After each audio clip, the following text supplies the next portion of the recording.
Central forest minister Bhupender Yadav ji, आपको नमस्कार कर रहा हूँ।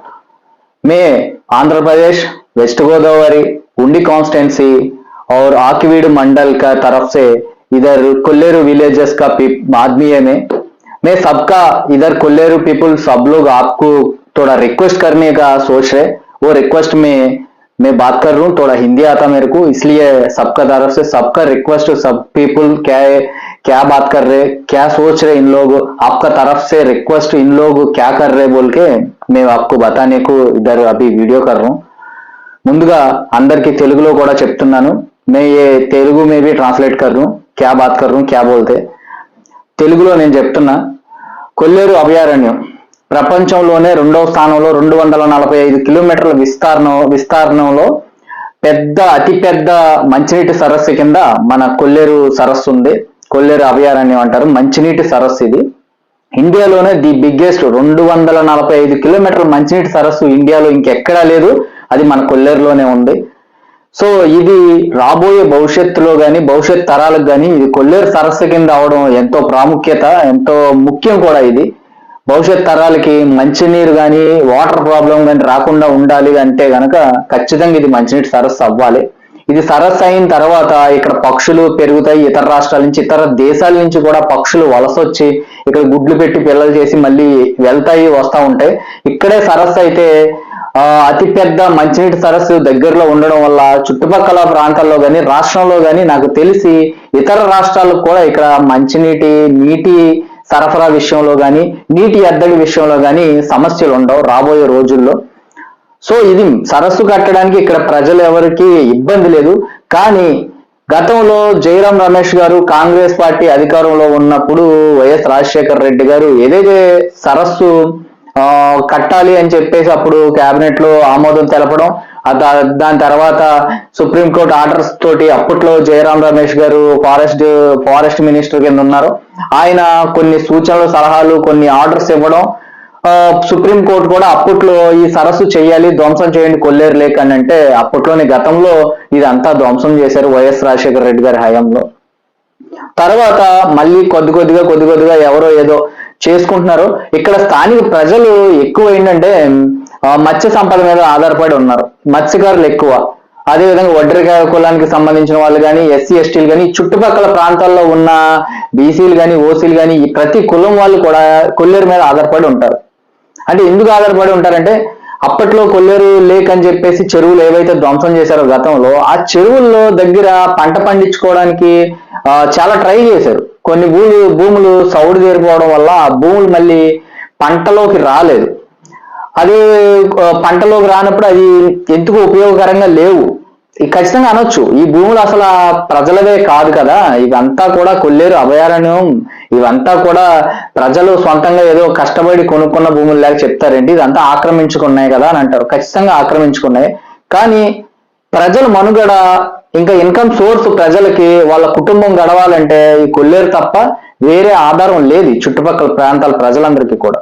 సో వీళ్ళు అది కొట్టేసిన భూముల్నే మళ్ళీ కొద్దిగా ఏదో మోకాళ్ళ లోతు 2 అడుగులు 3 అడుగులు లోతు నీటిలో కొద్దిగా రొయ్య కొద్దిగా చేపలు వేసుకుని ఏదో జీవనోపాధి అంటే ప్రతి చిన్నకారు రైతులే ఎక్కువ. మీరు కొల్లేరు కొట్టవచ్చు, పెద్ద చెరువులు తవ్వేసుకుని పెద్ద గట్లు వేసుకుని ఉన్న వాళ్ళు కొట్టినా కానీ చిన్న సన్నకారు రైతులకి కనీసం మళ్ళీ చెరువులే కొనసాగించుకోవడానికి కాకుండా వ్యవసాయం చేసుకోవడానికైనా కొద్దిగా వెసులుబాటు ఇచ్చి ఇప్పుడు చెరువులు కొట్టేస్తున్నారు. అలా చెరువులు ఇప్పుడు ఇమీడియట్ గా కొట్టకుండా కొద్దిగా మే నెల వరకు వీళ్ళకి వెసులుబాటు ఇస్తే గతంలో చాలా సంవత్సరాల నుంచి 2-3 సంవత్సరాల నుంచి వైరస్లు వచ్చి సరిగా క్రాపులు రాక అక్కడ కరెంటు సరఫరా ఉండదు, కరెంటు ఉండదు, లేకపోతే రోడ్లు ఉండవు. ఎంతో కష్టపడి ఎంతో దూరం మోసుకుంటా వెళ్ళి మేతలు గట్లు తర్వాత మెడిసిన్ అన్ని తీసుకెళ్లి చెరువులు చేసుకుంటా వాళ్ళు లాసులన్నీ భరించుకుంటా ఇప్పుడిప్పుడే ఇయర్ కొంచెం బాగుంది, వైరస్ గట్టా లేదు అనుకునే టైంలో నిన్న మొన్న 10 రోజుల కింద వేసిన రొయ్యల చెరువు 2 నెలలు అవుతున్నాయి, అలా 100, 150, 200 కౌంట్లలో ఉన్న చెరువుల్ని కొద్దిగా వెసులుబాటు ఇవ్వండి, ఒక 1 మంత్ టైం ఇవ్వండి, మేము ఖాళీ చేసి అప్పు చెప్తాం మీకు మే నెల వరకు అంటున్నా. కానీ రేంజ్ ఆఫీసర్ ఎవరైతే మేడం ఉన్నారో మేడం తప్పు అసలు ఏ మాత్రం 1% కూడా మేడం తప్పులేదు. ఎందుకు అంటున్నానంటే సుప్రీంకోర్టు ఆర్డర్స్ వచ్చిన తర్వాత స్థానిక ఎమ్మెల్యేలు అంటే మా ఎమ్మెల్యే ఉండి నియోజకవర్గ ఎమ్మెల్యే రఘురామ కృష్ణరాజు గారు కూడా ఏం చేయలేని పరిస్థితి, స్థానిక ఎంపీలు కూడా ఏం చేయలేని పరిస్థితి.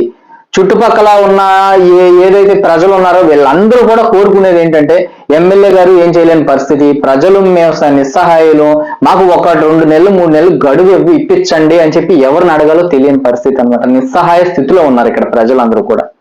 సో ఇప్పుడు వీళ్ళందరూ కోరుకునేది ఏంటంటే కనీసం మే నెల వరకు గడివిస్తే మా వేసుకున్న రొయ్యి పిల్లలు చేపలు కొంచెం పెరిగితే, కొంచెం ఖర్చులన్నా వస్తే మేము వేసుకున్న దానికి గతంలో చాలా లాస్ అయిపోయి ఉన్నాం, కొద్దిగా వెసులుబాటు కల్పించండి ఈ మే నెల వరకు అని చెప్పి కోరుతున్నారు. సో ఇది నేను హిందీలో కూడా ట్రాన్స్లేట్ చేసి భూపేంద్ర యాదవ్ గారికి, forest minister, central forest minister, వాళ్ళకి సుప్రీంకోర్టు ఆర్డర్స్ వచ్చినాయి కాదనట్లేదు, అవి వచ్చిన తర్వాత ఎవరు ఏం చేయలేరు, కానీ కొద్దిగా వెసులుబాటు మే నెల వరకు కల్పించమని భూపేంద్ర యాదవ్ గారిని కోరుతూ నేను హిందీలో కూడా ఇది ట్రాన్స్లేట్ చేస్తాను.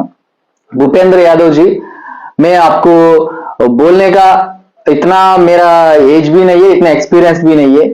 सुप्रीम कोर्ट ऑर्डर्स आया, इधर फॉरेस्ट डिपार्टमेंट रेंज ऑफिसर और फॉरेस्ट जो भी ऑफिसर्स रहता, सब लोग उसका गलती कुछ भी नहीं है. वो जो रूल्स आया, जो प्रेशर आता उन लोग को, वो इधर आके पूरा कुल्लेरू साफ करने को सोच रहे और प्रोक्लेनर लेके आके सबको ऐसा कर रहे. अभी 200 काउंट 300 काउंट्स में अभी जो सीड जो भी डाला, प्रॉन सीड और फिश सीड और छोटा छोटा झींगा मच्छी है, वो छोटा छोटा झींगा मच्छी को पकड़ने को नेट में भी नहीं आता, वो पकड़ लिया तो भी अभी उन लोग प्रॉफिट भी नहीं आता. एक झींगा मच्छी कल्चर करने का 1 एकड़ को उधर कोल्लेरू में प्रिपेयर करने का, टैंक प्रिपेयर करने का एक 50,000 होता है और सीड डालने का एक 50,000 होता है और 1 महीने मेंटेनेंस और एक 50,000 होता है. ऐसा 1 एकड़ को 1 महीने 2 महीने का कल्चर बहुत है. इधर एक एकड़ को 1,50,000 2 लाख खर्च करके अभी इन लोग आके सडनली अभी ऐसा कर लिया तो मैं क्या करूं, पॉइजन पी के मर जाता हूं इधर बोल के आदमी लोग बोल रहे. सब लोग पूर पीपल है, सब लोग वो कोल्लेरू लेक में जो भी इन्वेस्ट करके उधर एक 3 महीने का एक 50,000 1 लाख रुपए 1 एकड़ का ऐसा मिलता है और ज्यादा भी नहीं मिलता है. लोग करोड़पति लोग भी नहीं है, सब लोग पुअर पीपल है. सो आप लोग सोच के थोड़ा मे मंथ तक दिस ईयर और 2025 मे मंथ तक, मे महीने तक थोड़ा सोच के थोड़ा टाइम दे दीजिए. मई महीने में इन लोग सभी खाली करके आपको हैंड ओवर कर देगा. कोल्लेरू लेक जो भी है हैंड ओवर करने के बाद आप लोग एक हेल्प कर लीजिए. क्या बोले तो इधर ये कोल्लेरू लेक जो भी वेस्ट गोदावरी में रहता है, ये जो भी उंडी कॉन्स्टेंसी और वेस्ट गोदावरी येलूरू, ये सब लोग कोल्लेरू लेक पीपल का क्या है प्रॉब्लम, और इनकम सोर्स कुछ भी नहीं है उन लोग का. इधर कंपनीज और फैक्ट्रीज ऐसा कुछ काम करके कुछ बिजनेस करने का कुछ भी नहीं है. खाली कोल्लेरू लेक में इन्वेस्ट करना है, कोल्लेरू लेक में थोड़ा प्रॉफिट आए तो खाना है, नहीं तो ऐसे सो जाना है. इधर बहुत लोग है, इधर इतना लोग, सब लोग अभी कोल्लेरू लेक बोल के इधर में क्या फार्मिंग भी नहीं करना है और कल्चर नहीं करना है बोले तो चलता है, ठीक है, कल्चर नहीं करता है, लेकिन अभी राइस एग्रीकल्चर भी नहीं करना है बोल के बोल रहा है. राइस भी नहीं करना है, इधर नहीं आना है बोल के पूरा रोड्स जो भी रहता है कोल्लेरू अंदर के जाने का, जो आदमी का साइड रहता है उधर जाने का अभी रोड भी नहीं रहना है बोल के पूरा ऐसा कर ले, साफ कर ले रहा है प्रोक्लेनर लेके. थोड़ा सोच के आप लोग थोड़ा परमिशन दे दीजिए, थोड़ा मई महीने तक, जून महीने तक परमिशन दे दीजिए. आपको पूरा खाली करके इन लोग जो भी अभी खर्च किया 1 एकड़ का 2 लाख 3 लाख खर्च हो गया, उन लोग लॉस हो जाता है. अभी अपन ये प्रोक्लेनर लेके ऐसा कर लिया तो ये सभी लोग पॉइजन पी के मर जाते हैं बोल के बोल रहा है. और state government, Andhra Pradesh government, Chandrababu Naidu और पवन कल्याण भी कुछ भी नहीं करने का है और सेंट्रल गवर्नमेंट से ऑर्डर्स आया है. सुप्रीम कोर्ट पूरा परमिशन दे दिया है और इधर रेंज ऑफिसर जो भी फॉरेस्ट डिपार्टमेंट वाला रहता है, सब लोग उसका काम जो है उन लोग स्ट्रिक्टली कर रहा है, उसका गलती कुछ भी नहीं है. बीच में ये पुअर पीपल, गरीब आदमी सब लोग मर जाने का सोच रहा है. क्यों बोले तो वो कोल्लेरू में पूरा इन्वेस्ट किया, अभी ऐसा कर लिया तो कैसा है बोल के सोच रहा है. आप लोग सोच के, जो भी सेंट्रल मिनिस्टर भूपेंद्र यादव जी, आप सोच के थोड़ा ये वेस्ट गोदावरी आंध्र प्रदेश पीपुल को थोड़ा टाइम दे दीजिए, एक 4 महीने 3 महीने टाइम दे दीजिए। अभी फरवरी मार्च अप्रैल मई और 3 महीने 4 महीने टाइम दिया तो बस है। आप लोग थोड़ा सोच के, गरीब लोग है, थोड़ा सोच के थोड़ा टाइम दे दीजिए। ఇది నేను చెప్పాలనుకుంటున్నాను। కేంద్ర మంత్రి భూపేంద్ర యాదవ్ గారికి నేను చెప్పాలనుకున్నది నేను హిందీలో ట్రాన్స్లేట్ చేసి చెప్పాను। కొంచెం మిస్టేక్స్ ఉంటాయి, నా హిందీ చాలా రోజులైంది మాట్లాడి ఫ్లూయెంట్ గా కొంచెం తడబడుతున్నాను, కానీ అర్థం చేసుకుంటారని కోరుతున్నా। ఈ వీడియోని కొంచెం షేర్ చేయండి, భూపేంద్ర యాదవ్ గారి వరకు వెళ్ళాలి। నేను కేంద్ర మంత్రులందరినీ ట్యాగ్ చేసి ట్విట్టర్ లో ఫేస్బుక్ లో అన్ని చోట్ల పెడతాను। సో ఇది కేంద్ర ప్రభుత్వానికి తెలవాలి। అదే విధంగా same time state government Chandrababu Naidu గారు, పవన్ కళ్యాణ్ గారు కూడా రిక్వెస్ట్ చేస్తున్నారు ఈ కొల్లేరు లేక్ గురించి।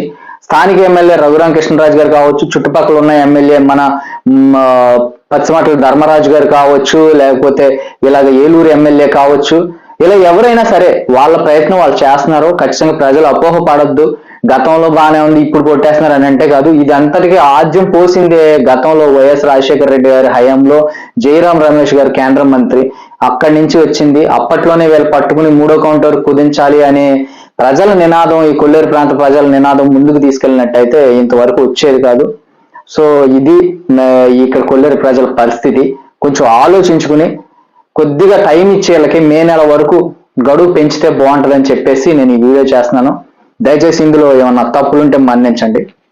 జై హింద్, జై జనసేన, జై పవన్ కళ్యాణ్।